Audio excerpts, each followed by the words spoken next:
നിങ്ങളുടെ കമ്പനി ഏതുമാകട്ടെ, നിങ്ങൾ കൈകാര്യം ചെയ്യുന്ന ബിസിനസ് എന്തുമാകട്ടെ, നിങ്ങളുടെ ഫേം എത്ര ചെറുതോ വലുതോ ആകട്ടെ, അതിലൊരു ഫിനാൻഷ്യൽ ഹെൽത്ത് ചെക്കപ്പിൻ്റെ പ്രാധാന്യം നമ്മൾ ഇതിനു മുന്നേയും ഇതേ സെഗ്മെൻറ്റിൽ വിശദീകരിച്ചിട്ടുള്ളതാണ്.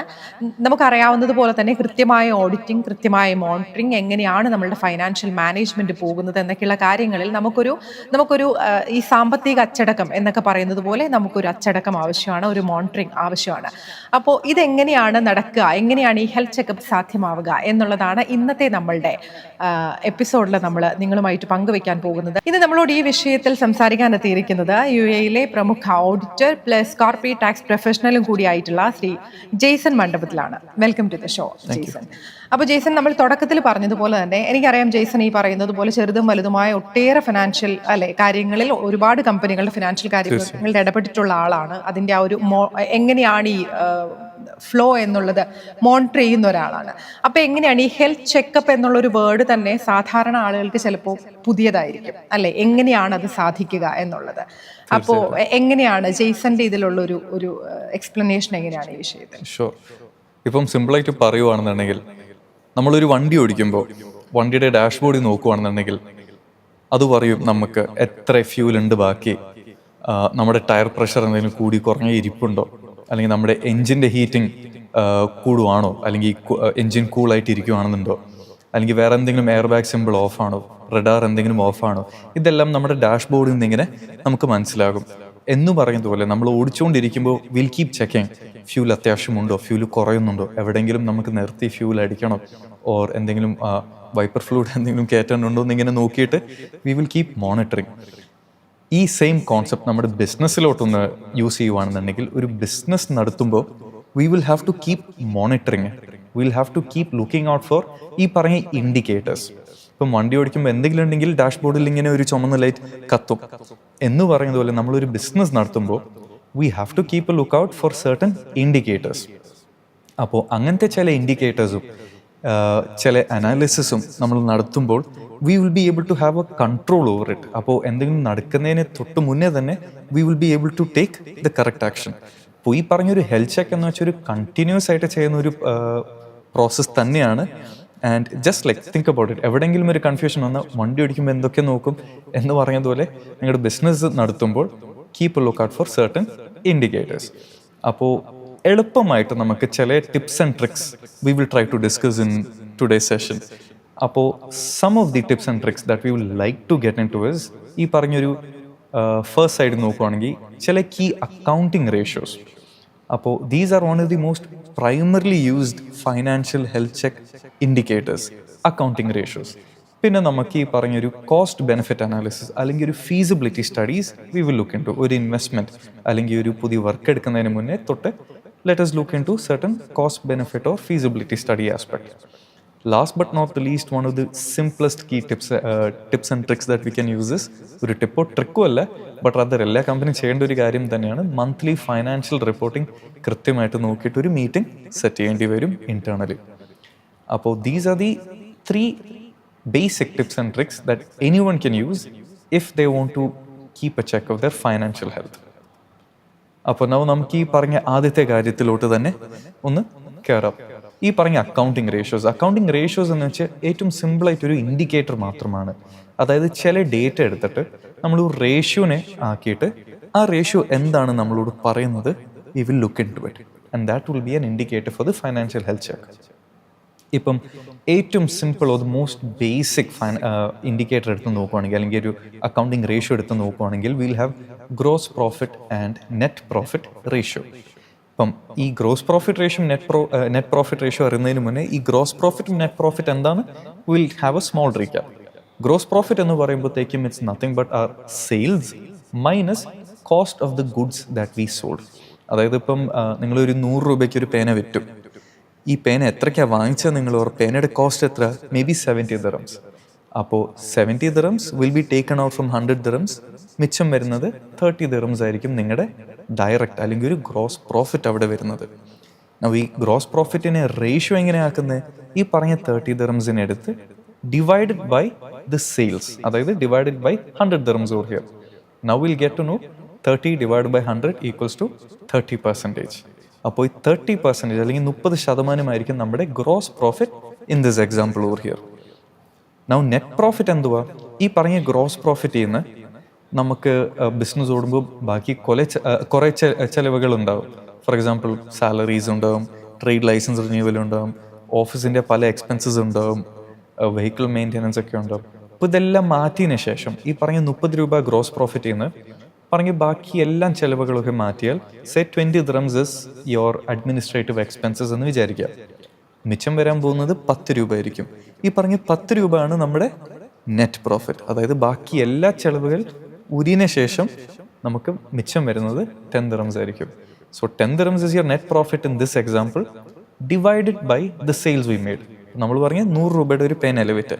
അപ്പോൾ 10 dirhams divided by 100 over here you will get 10% as your net profit ratio. അപ്പോൾ നമ്മളിങ്ങനെ ഒരു ബിസിനസ്സിനെ അനലൈസ് ചെയ്യുമ്പോഴത്തേക്കും ആദ്യം എല്ലാ മാസം വാട്ട് ദി ബിസിനസ് ഓണർ അല്ലെങ്കിൽ the accountant or anyone can look into is എന്താണ് നമ്മുടെ gross profit ratio and net profit ratio. അപ്പോൾ ഈ 30%ഉം 10% over here is like an indicator. അപ്പോൾ ഗ്രോസ് പ്രോഫിറ്റ് നമ്മളോട് പറയുന്നത് നമ്മൾ ഒരു പ്രോഡക്റ്റിനെ ഡയറക്റ്റ് ഒരു കോസ്റ്റ് മാറ്റി വെച്ചാൽ ഒരു 30% മിനിമം ഈ കമ്പനി ഉണ്ടാക്കണം. From this example we are going to save. And അതിനുശേഷം എല്ലാം ഈ പറഞ്ഞ അഡ്മിൻ കോസ്റ്റും എല്ലാം മാറ്റി വെച്ചതിന് ശേഷം മിനിമം 10% നെറ്റ് പ്രോഫിറ്റ് ആയിരിക്കും ഈ കമ്പനി ഉണ്ടാക്കേണ്ടത് എന്ന് നമ്മളൊന്നും ബഡ്ജറ്റ് ചെയ്ത് വെക്കും. എല്ലാ മാസം ആൻഡ് എവറി ഇയർ ഇതിനൊന്ന് ട്രാക്ക് ചെയ്യും. ഈ പറഞ്ഞ ഗ്രോസ് പ്രോഫിറ്റ് റേഷ്യോയിൽ കുറവ് വരുന്നുണ്ടോ, നമ്മൾ എവിടെയെങ്കിലും ലൂസ് ചെയ്യുന്നുണ്ടോ. ഗ്രോസ് പ്രോഫിറ്റ് റേഷ്യോയിൽ കുറവ് വന്നാൽ ഇറ്റ് ഈസ് നത്തിങ് ബട്ട് നമ്മൾ വാങ്ങിക്കുന്ന സാധനം ഓർ വാങ്ങിക്കുന്നത് ഒരു ലോസിനായിരിക്കും ഓർ ഇൻഎഫക്റ്റീവ് പർച്ചേസ് ആയിരിക്കും, ഇൻഎഫിഷ്യൻറ്റ് പർച്ചേസ് ആയിരിക്കും. That we are buying it for a much higher price. മാർക്കറ്റിൽ കിട്ടുന്നതിനെക്കാട്ടിലും ചിലപ്പം ഹയർ കോസ്റ്റ് ആയിരിക്കാം. അല്ലെങ്കിൽ എവിടെയെങ്കിലും ലോജിസ്റ്റിക്സിൻ്റെ കോസ്റ്റ് വരുമ്പോഴത്തേക്കും നമ്മളത് അക്കൗണ്ട് ചെയ്യാണ്ട് തന്നെ നമ്മളൊരു പ്രൈസ് ഇട്ടിട്ടുണ്ടാവാം. അപ്പോൾ GP കുറഞ്ഞു വരുമ്പോഴത്തേക്കും നമുക്കൊന്ന് കൃത്യമായിട്ട് നോക്കണം എവിടെയാണ് നമ്മുടെ പ്രോഡക്റ്റിൻ്റെ പ്രൈസ് കൂടുന്നുണ്ടോ, കോസ്റ്റ് കൂടുന്നുണ്ടോ, അല്ലെങ്കിൽ നമ്മുടെ സെല്ലിംഗ് പ്രൈസ് മാർക്കറ്റ് പോകുന്ന ലെവലല്ലാണ്ട് നമ്മൾ കൂട്ടാതെയാണോ സ്റ്റാഗ്നൻ്റ് ആയിട്ടാണോ നമ്മുടെ പ്രൈസിങ് വെക്കുന്നത്, തീർച്ചയായിട്ടും നമുക്കൊന്ന് ചെക്ക് ചെയ്യണം. അപ്പോൾ സെയിൽസിലായിരിക്കും പാഴ്ച, അല്ലെങ്കിൽ നിങ്ങൾ വാങ്ങിക്കുന്ന കോസ്റ്റ് ആയിരിക്കും പാഴ്ച ഇവിടെ. അപ്പോൾ ഈ പറഞ്ഞൊരു GP ജസ്റ്റ് ഒരു ഇൻഡിക്കേറ്റർ മാത്രമായിട്ട് ഇങ്ങനെ it will give us an insight. എന്ന് പറഞ്ഞാൽ നമ്മുടെ നെറ്റ് പ്രോഫിറ്റ് റേഷ്യോയിലോട്ട് പോകുമ്പോഴത്തേക്കും നെറ്റ് പ്രോഫിറ്റ് റേഷ്യോ കുറഞ്ഞു വരുവാണെന്നുണ്ടെങ്കിൽ it means that your admin cost is too high. For example 30% GP ഉണ്ടാവും, പക്ഷെ ബാക്കിയെല്ലാം ചിലവ് മാറ്റിയതിന് ശേഷം you might be having -10% profit ratio over there net profit ratio. That means more than your GP നിങ്ങൾക്ക് അത്യാവശ്യം സാലറി കോസ്റ്റ് ആവാം, depreciation cost ആവാം, വെഹിക്കിൾ അല്ലെങ്കിൽ ട്രാൻസ്പോർട്ടേഷൻ കോസ്റ്റ് ആവാം, അൺവാണ്ടഡ് ചിലപ്പം കോസ്റ്റ് ഇങ്ങനെ കയറി വന്നിട്ടുണ്ടാവും നമ്മുടെ ബിസിനസ്സിലോട്ട്. അപ്പോൾ അതെന്തൊക്കെയാണ് we will have to keep a track of it. അപ്പോൾ എല്ലാ മാസം ഓർ എല്ലാ കൊല്ലം ആകുമ്പോഴത്തേക്കും we will keep a track of നമ്മുടെ നെറ്റ് പ്രോഫിറ്റ് റേഷ്യോ കൂടുവാണോ കുറയുവാണോ. ഡെഫിനറ്റ്ലി കൂട്ടണം. കുറഞ്ഞു പോവുകയാണെന്നുണ്ടെങ്കിൽ എന്താണ് reason, we will have to dig deeper. അപ്പോൾ ഇത് വെറും ഒരു ഇൻഡിക്കേറ്റർ. എന്താണ് ഇതിൻ്റെ reason, we will have to dive into it and find out. അപ്പോൾ ഏറ്റവും സിമ്പിളായിട്ടാണ് നമ്മുടെ gross profit ratio and net profit ratio ഇവിടെ പറയുന്നത്. അടുത്തൊരു കീ ഇൻഡിക്കേറ്റർ നമുക്ക് നോക്കാൻ പറ്റുന്നത് വർക്കിംഗ് ക്യാപിറ്റൽ റേഷ്യോ എന്ന് പറഞ്ഞിട്ടൊരു റേഷ്യോ ആണ്. വർക്കിംഗ് ക്യാപിറ്റൽ റേഷ്യോയുടെ ഫോർമുല നോക്കുകയാണെങ്കിൽ it says current assets divided by current liabilities. ഒരു എക്സാമ്പിൾ പറയുവാണെന്നുണ്ടെങ്കിൽ കറണ്ട് ആസറ്റ് എന്ന് പറയുമ്പോഴത്തേക്കും ഇപ്പം within 12 months all the assets you can realise. For example നിങ്ങളുടെ റിസീവബിൾസ്, അക്കൗണ്ട്സ് റിസീവബിൾ ആവും, നിങ്ങളുടെ സെക്യൂരിറ്റി ഡെപ്പോസിറ്റ്സ് ആവാം, കയ്യിലിരിക്കുന്ന ക്യാഷിൻ്റെ ബാലൻസ് ആവാം, ബാങ്കിലിരിക്കുന്ന ബാങ്ക് ബാലൻസ് ആവാം, ഇൻവെൻട്രി കയ്യിലിരിക്കുന്ന സ്റ്റോക്ക് എത്രയാണ്, ഇപ്പം വിറ്റുപോകാൻ പറ്റുന്ന സ്റ്റോക്ക് എത്രയാണ്, അതിൻ്റെ വാല്യൂ ആവാം. അപ്പോൾ ഇതെല്ലാം നമുക്ക് കൂട്ടി ഒരു അസറ്റ് വാല്യൂ കിട്ടും. ഫോർ എക്സാമ്പിൾ ലെറ്റസ് ടേക്ക് 100 രൂപയുടെ അസറ്റ് ഉണ്ട് നിങ്ങൾക്ക് total current assets. Long term asset അല്ല, കറണ്ട് അസറ്റ്സ് നമുക്ക് എടുത്തിരിക്കണം. സിമിലർലി നമ്മുടെ കറണ്ട് ലയബിലിറ്റീസ്, ഫോർ എക്സാമ്പിൾ കൊടുക്കാനുള്ള കാശ് എത്രയൊക്കെ ഉണ്ട്, ട്രേഡ് പേയബിൾസ്, അക്കൗണ്ട്സ് പേയബിൾസ് എത്രയുണ്ട് കയ്യിലിപ്പം, അല്ലെങ്കിൽ ചില ഷോർട്ട് ടേം ലോൺസ് ഉണ്ടാവും. അപ്പോൾ ലോൺസൊക്കെ ഇപ്പം ഷോർട്ട് ടേം ആയിട്ട് അടിക്കാനുള്ളത് ഏതൊക്കെയാണ് നമ്മുടെ കയ്യിലുള്ളത്, അങ്ങനത്തെ ഉള്ള ചില കറണ്ട് ലയബിലിറ്റീസ് കൂട്ടിയിട്ട് we will have to find our current liability amount. For this example let's say 50 dirhams is your current liabilities. അപ്പോൾ now we have 100 dirhams as current asset, 50 dirhams as current liabilities. We will do current asset divided by current liability. അതായത് 100 divided by 50 in this case. 100 divide by 50 നമ്മൾ നോക്കുമ്പോൾ we will get the answer as 2. എന്ന് വെച്ചാൽ your working capital ratio equals to 2 times. ഇത് പറയുന്നത് that our company is having a decent liquidity. Liquidity എന്ന് വെച്ചാൽ നിലവിലുള്ള കറണ്ട് അസറ്റ് വെച്ചിട്ട് എത്ര വട്ടം എൻ്റെ കറണ്ട് ലൈബിലിറ്റീനെ കവർ ചെയ്യാം. അപ്പോൾ എനിക്ക് എക്സസ് ആയിട്ട് കറണ്ട് അസറ്റ് ഉണ്ട് ആൻഡ് കുറവായിട്ട് കറണ്ട് ലൈബിലിറ്റി ഉണ്ടെങ്കിൽ it means your company is doing slightly healthy. മറിച്ച് നേരെ ഓപ്പോസിറ്റ് ഒരു സിറ്റുവേഷൻ ആയിരുന്നെങ്കിൽ, അതായത് current asset is 50 and your current liability is 100 dirhams, എന്ന് വെച്ചാൽ 50 രൂപയേ ഉള്ളൂ കിട്ടാൻ, പക്ഷെ 100 രൂപയാണ് കൊടുക്കാനുള്ളത്. അപ്പോൾ ഒന്ന് ചെക്ക് ചെയ്ത് നോക്കുമ്പോൾ ലോജിക്കലി അവിടെ എന്തോ ഒരു spelling mistake is error. Your company will not be able to make that payment.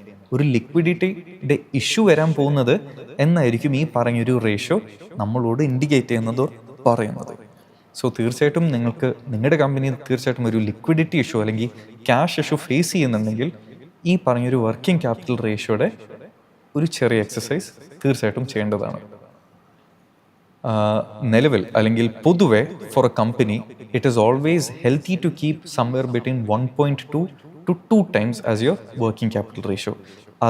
അതിൻ്റെ താഴോട്ടാണെന്നുണ്ടെങ്കിൽ it means your company will be struggling with your liquidity. ഇപ്പോൾ മൂന്നാമത്തെ ഒരു ഇൻഡിക്കേറ്ററിലോട്ട് പോകും. ഇതാണ് debt to equity ratio. Debt to equity ratio എന്ന് വെച്ചാൽ ടോട്ടൽ ഡെറ്റ്, അതായത് കൊടുക്കാനുള്ള അല്ലെങ്കിൽ ലോൺസ് ആൻഡ് ബോറോയിങ്സിൻ്റെ ബാലൻസ് നമ്മൾ നോക്കിയിട്ട് we will divide it with the equity. Equity എന്ന് പറയുമ്പോഴത്തേക്കും നമ്മുടെ ഷെയർ ക്യാപിറ്റൽ അല്ലെങ്കിൽ ഓണേഴ്സ് ഇട്ട് ഫണ്ട് എത്ര ഉണ്ടെന്ന് നമ്മൾ നോക്കും. ഓണേഴ്സ് എത്രയാണ് ക്യാപിറ്റൽ ഇഞ്ചെക്ട് ചെയ്തത് ഈ കമ്പനിയിലോട്ട് നമ്മളത് നോക്കും. അപ്പോൾ പുറത്തുനിന്ന് എത്ര എമൗണ്ട് എടുത്തു വേഴ്സസ് നമ്മുടെ ഓണേഴ്സ് എത്രയാണ് ഫണ്ടിങ് അകത്തോട്ട് ഇട്ടേക്കുന്നത്. Total debt divided by total ഇക്വിറ്റിയാണ് നമ്മൾ നോക്കാൻ പോകുന്നത്. ഈ പറഞ്ഞൊരു എക്സാമ്പിൾ തരുവാണെന്നുണ്ടെങ്കിൽ say 1 million dirhams is your debt and 500,000 dirhams is your equity. അപ്പോൾ our ratio over here is going to be total debt of 1 million divided by total equity of 500,000 and we will get a 2:1 ratio in this example. Now 2:1 ratio is പൊതുവെ considered slightly high. അതായത് ഒരു 500,000 equity ഉള്ള ഒരു കമ്പനിക്ക് 1 million dirhamsന്റെ debt അല്ലെങ്കിൽ loans or borrowings കിടപ്പുണ്ട്. It means already അത്യാവശ്യം പുറത്തുനിന്ന് നിങ്ങൾ ഫണ്ട് എടുത്തിട്ടുണ്ട്. അപ്പോൾ നിങ്ങൾ പുതിയൊരു ഇൻവെസ്റ്റ്മെൻറ്റ് അല്ലെങ്കിൽ പുതിയൊരു ലോണിന് പോകുമ്പോൾ banks might hesitate to give you. ചിലപ്പം അവർ ഈ പറഞ്ഞൊരു ലോൺ ആപ്ലിക്കേഷൻ റിജക്റ്റ് ചെയ്യാം. കാരണം ദേ വിൽ സേ ദാറ്റ് നിങ്ങൾക്ക് ഓൾറെഡി അത്യാവശ്യം ലോൺ ഉണ്ടല്ലോ, ഇത് തിരിച്ചടിക്കാനുള്ള ഒരു ഇക്വിറ്റി അല്ലെങ്കിൽ ഒരു ഗ്യാരണ്ടി വേറെ കിട്ടുന്നില്ല. അവർക്ക് ആ ഒരു comfort level will go down. അപ്പോൾ തീർച്ചയായിട്ടും ഒരു കമ്പനിക്ക് അത്യാവശ്യം ലോൺസോ ബോറിങ്സ് ഉണ്ടെങ്കിൽ ഈ ഡെറ്റ് ടു ഇക്വിറ്റി റേഷ്യോ നൈസായിട്ട് ഒന്ന് നോക്കിയിട്ട് you will have to maintain it in a good record over there. So പൊതുവെ below 2:1 ratio is considered normal, but above 2:1 ratio it is slightly high over there.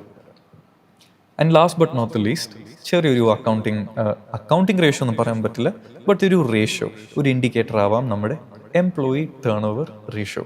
Now we know that എല്ലാ കമ്പനിയുടെ strong holders ഈ പറഞ്ഞൊരു human resource, അതായത് they are the ones who are running the company over there.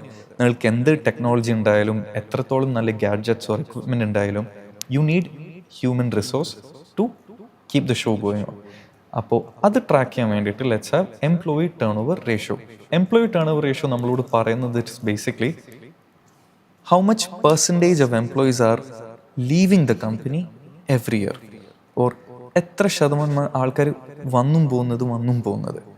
Now for example, during a year or your average number of employees is 100 employees ഉണ്ടെന്ന് വിചാരിക്കാം. അതിൽ during 1 year, during 2025 or 2024 ഏകദേശം 20 ആൾക്കാരാണ് exit ചെയ്തതും 20 ആൾക്കാർ കമ്പനിയിലോട്ട് പുതിയതായിട്ടും കയറി. അപ്പോൾ we still have 100 employees at the end of the day. പക്ഷേ എംപ്ലോയി ടേൺ ഓവർ റേഷ്യോ നോക്കുമ്പോൾ 20 employees left divided by 100 employees average count that we have നോക്കുമ്പോൾ 20% നമ്മുടെ എംപ്ലോയി ടേൺ ഓവർ റേഷ്യോ പറയുന്നത്.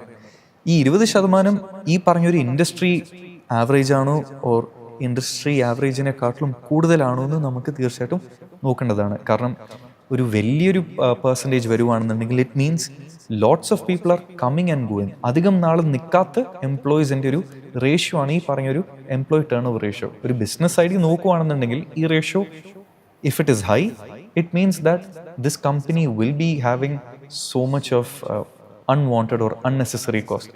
പുതിയ ആൾക്കാരെ വരുമ്പോൾ അവരെ ട്രെയിൻ ചെയ്യേണ്ട പീരീഡും അവരെ ട്രെയിൻ ചെയ്യുന്ന കോസ്റ്റും ആ ട്രെയിനിങ്ങിൻ്റെ എഫേർട്ട് ഇടുന്നതും, അതല്ലാണ്ട് പുതിയ ആൾക്കാരുടെ വിസയുടെ കോസ്റ്റ് അടിക്കുന്നുണ്ട്, പോകുന്ന ആൾക്കാരുടെ വിസ ക്യാൻസലേഷൻ കോസ്റ്റ് വേറെ. അപ്പോൾ ഇങ്ങനത്തെ നോക്കുമ്പോൾ അൺവാണ്ടഡ് കോസ്റ്റാണ് ഈ കമ്പനിക്ക് കിട്ടുന്നത് ട്രാക്ക് ചെയ്യാൻ വേണ്ടിയിട്ട് employee turnover ratio is A very good indicator. തീർച്ചയായിട്ടും our job is to maintain, is to ensure that you have a stable workforce. കാരണം ഒരു സ്റ്റേബിൾ വർക്ക് ഫോഴ്സ് ഇല്ലെങ്കിൽ ഈ പറഞ്ഞൊരു മാനേജ്മെൻറ്റ് അല്ലെങ്കിൽ വർക്ക് പ്ലേസിൻ്റെ culture will be at risk or there. So to ensure that ഈ പറഞ്ഞൊരു turnover ratio stays at minimum will do good for the company it self.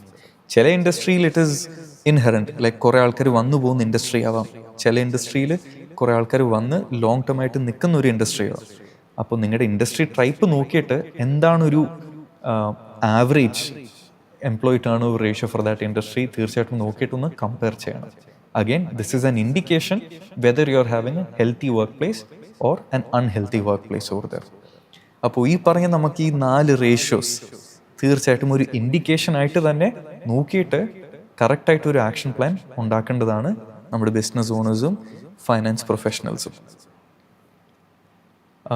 Now other than the accounting ratios over here, നമുക്ക് രണ്ടാമത്തെ പറഞ്ഞൊരു പോയിന്റാണ്, പുതിയൊരു investment അല്ലെങ്കിൽ പുതിയൊരു work എടുക്കുന്നതിന് മുന്നേ we will have to make sure we do ഒരു കോസ്റ്റ് ബെനിഫിറ്റ് അനാലിസിസ് അല്ലെങ്കിൽ ഒരു feasibility study.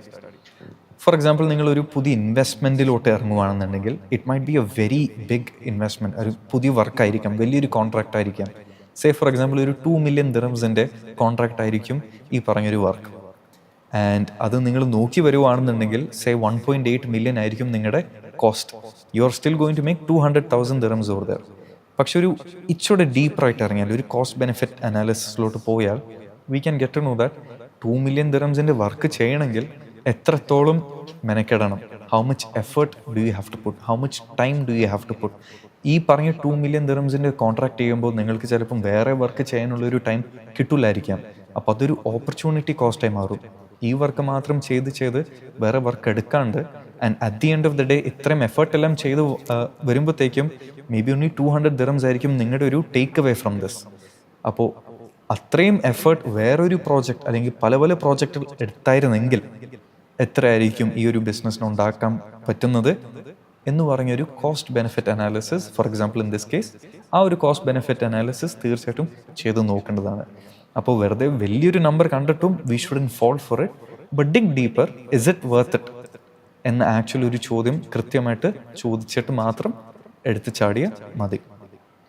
And last but not the least, നമ്മുടെ ഒരു മൂന്നാമത്തെ tip and tricks to make sure your financial health check is done is, and one of the most important one is ഈ പറഞ്ഞ monthly financial reporting അല്ലെങ്കിൽ monthly MIS റിപ്പോർട്ട്സിൻ്റെ meetings ആയിരിക്കും you will have to conduct over there.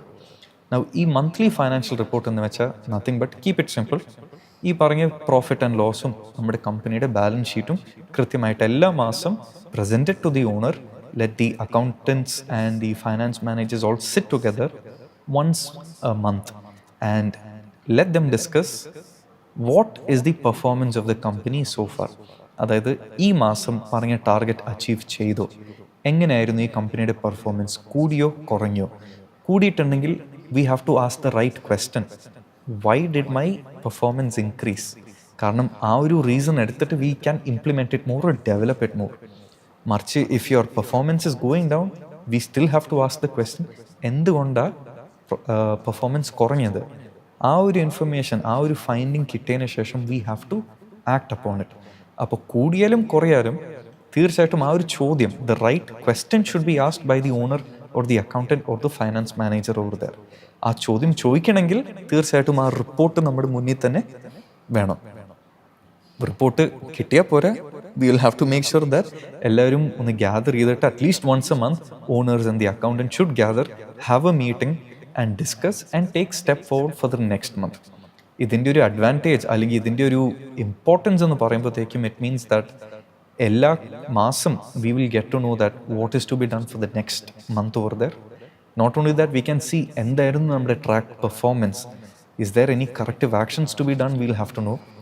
അടുത്ത് വരുന്ന പേയ്മെൻറ്റ്സിൻ്റെയും അല്ലെങ്കിൽ കളക്ഷൻസിൻ്റെയും ഒരു projection also we can keep into this. അതല്ലാണ്ട് we can compare our performance with what we had budgeted. And അതനുസരിച്ചിട്ട് അടുത്ത മാസത്തിൻ്റെ ബഡ്ജറ്റ് നമുക്ക് അപ്ഡേറ്റ് ചെയ്യണോ ഓർ റിവൈസ് ചെയ്യണമെന്നും ആ ഒരു decision we will have to take up. ഈ പറഞ്ഞ ഫിനാൻഷ്യൽ റെക്കോർഡ്സ് അല്ലെങ്കിൽ ഫൈനാൻഷ്യൽ റിപ്പോർട്ട് മീറ്റിംഗ് എന്ന് പറയുമ്പോഴത്തേക്കും എല്ലാ business owners will ideally think ഇത് അക്കൗണ്ടന്റ്മാർ ഇരുന്നാൽ പോരെന്ന്. തീർച്ചയായും അല്ല. Business owner himself should be there for that meeting along with the accountant and the finance manager. എന്നാലേ ആ പറഞ്ഞൊരു ഹെൽത്തി ഡിസ്കഷൻ, ഹെൽത്തി ചോദ്യങ്ങൾ എല്ലാവരും ചോദിച്ച് കമ്പനീനെ പിടിച്ച് ഒരു ലെവൽ അപ്പിലോട്ട് കൊണ്ടുവരുത്തുന്നത്.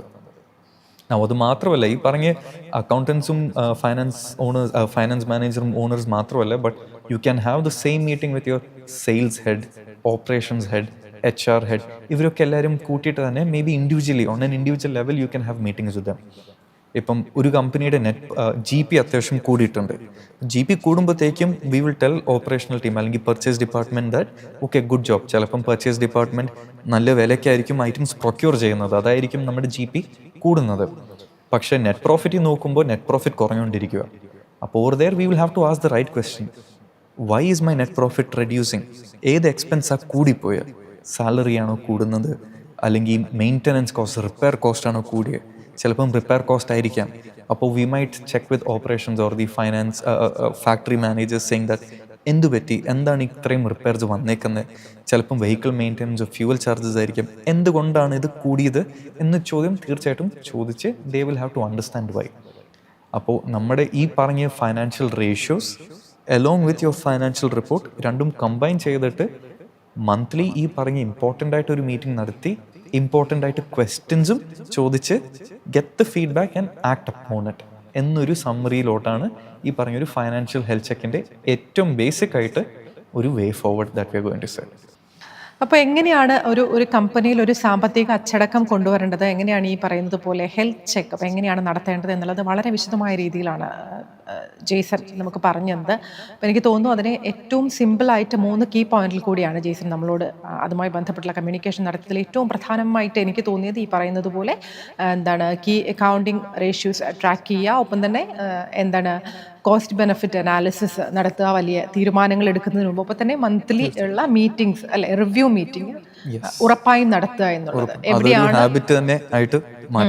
എവിടെയാണ് ലൂപ്പ് ഹോൾസ് വരുന്നത്, എവിടെയാണ് പാളിച്ചകൾ പറ്റുന്നത് എന്നറിയാൻ വേണ്ടിയിട്ട് തീർച്ചയായിട്ടും മീറ്റിംഗ്സ് നടത്തുക എന്നുള്ളതാണ്. അപ്പോൾ ഇനി എന്താണ് അത്, എനിക്ക് തോന്നുന്നു നമ്മളൊരു എല്ലാ പോയിന്റും ക്ലോസ് ചെയ്ത് തന്നെയാണ് നമ്മൾ പോയിട്ടുള്ളത് അല്ലെ, എല്ലാ പഴുതുകളും അടച്ച് തന്നെയാണ് നമ്മൾ സംസാരിച്ചിട്ടുള്ളത് ഇതുമായി ബന്ധപ്പെട്ട. ഇനി എന്തെങ്കിലും ഫെർദർ ഇതിലേക്ക് ആഡ് ഓൺ ചെയ്യാനുണ്ടോ, അല്ലെങ്കിൽ എങ്ങനെയാണ് നമ്മൾ ഈ ഷുവർ. ഇപ്പം ഒരു ഫൈനാൻഷ്യൽ ഹെൽത്ത് ചെക്ക് ചെയ്യുമ്പോൾ പലതരം ആവന്യൂസ് അതർ, അല്ലെങ്കിൽ പലതരം ഒരു ടെസ്റ്റിങ്സ് ഉണ്ടാവും നമുക്കൊരു ഫൈനാൻഷ്യൽ ഹെൽത്ത് ചെക്ക് ചെയ്യുമ്പോൾ.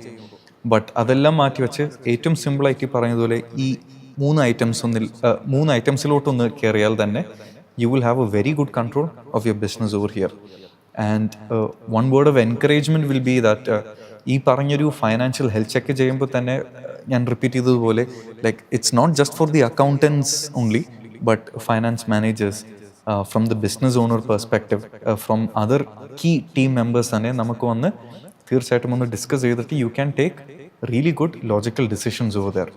ആൻഡ് ഒരു ചൊല്ലുണ്ട് that numbers never lie, but at the same time numbers will not come and talk to you automatically. അത് നമ്മൾ തന്നെ നമ്പേഴ്സ് എടുത്ത് we will have to analyze it. ആ നമ്പേഴ്സിനെ കണ്ടതിന് ശേഷം തീർച്ചയായിട്ടും we have to ask the right questions. and ആ ചോദ്യം ചോദിക്കുമ്പോഴാണ് നമുക്ക് കൃത്യമായിട്ടുള്ളൊരു ഫീഡ്ബാക്ക് അല്ലെങ്കിൽ ഒരു response we will get back. so തീർച്ചയായിട്ടും until and unless you do it you will not get the right answers. അപ്പോൾ my final tip is ask the numbers and ask the right question, what is to be done over there.